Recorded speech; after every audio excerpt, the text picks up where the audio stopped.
The Occasional Teachers Bargaining Unit, OTBU, is committed to the health and safety of its members and takes any and all health and safety incidents and concerns seriously. Our workplaces should be safe, welcoming, and free of issues which can have a negative effect on our health and safety.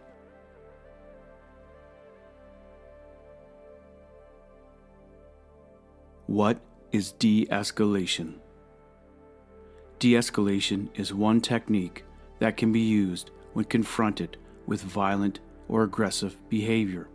According to professionals, de-escalation means transferring your sense of calm and genuine interest in what an individual wants to tell you by using respectful, clear, limit-setting boundaries. In short, de-escalation is the process of managing someone else's behavior with your own. Employees in a variety of occupations can find themselves in situations with the potential to be exposed to violence at work.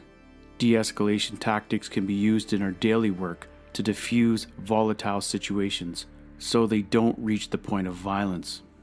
As workplace violence remains a continuously growing threat, many industries are beginning to utilize the benefits of de-escalation training. These industries include healthcare, policing/public service, social work, and slowly but surely, education/academic settings. The following de-escalation strategies compiled by the Crisis Prevention Institute could potentially save you from experiencing a violent incident in your role as an educator. Please strongly consider employing these strategies when faced with a challenging situation with a student, a parent, or a fellow worker. Before the CPI's top 10 de-escalation tips are covered, perhaps it's best to preface by stating that our personal health and safety trumps anything else in the workplace. Ask yourself, is it better to challenge a student and risk the consequences, verbal or physical assault, emotional trauma, etc.?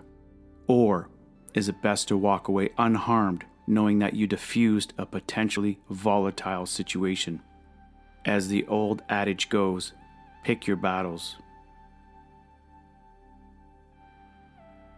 Be empathetic and non-judgmental. When someone says or does something you perceive as weird or irrational, try not to judge or discount their feelings.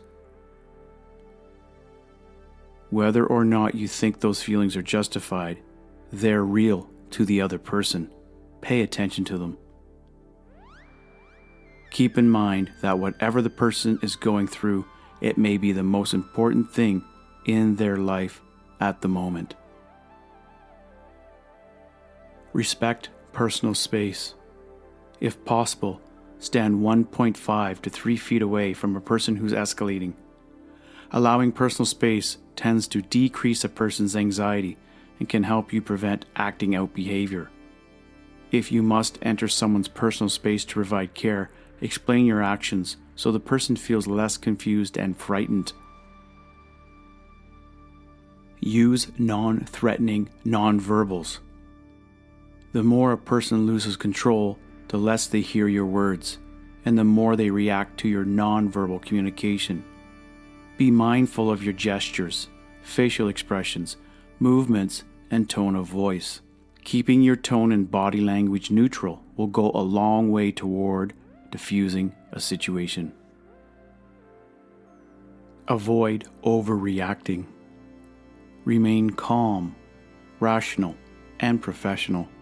While you can't control the person's behavior, how you respond to their behavior will have a direct effect on whether the situation escalates or diffuses.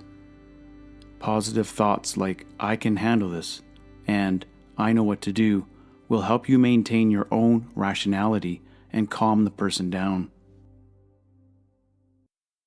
Focus on feelings. Facts are important, but how a person feels is the heart of the matter. Yet some people have trouble identifying how they feel about what's happening to them. Watch and listen carefully for the person's real message. Try saying something like, "That must be scary," Supportive words like these will let the person know that you understand what's happening, and you may get a positive response. Ignore challenging questions. Answering challenging questions often results in a power struggle. When a person challenges your authority, redirect their attention to the issue at hand. Ignore the challenge, but not the person. Bring their focus back to how you can work together to solve the problem. Set limits.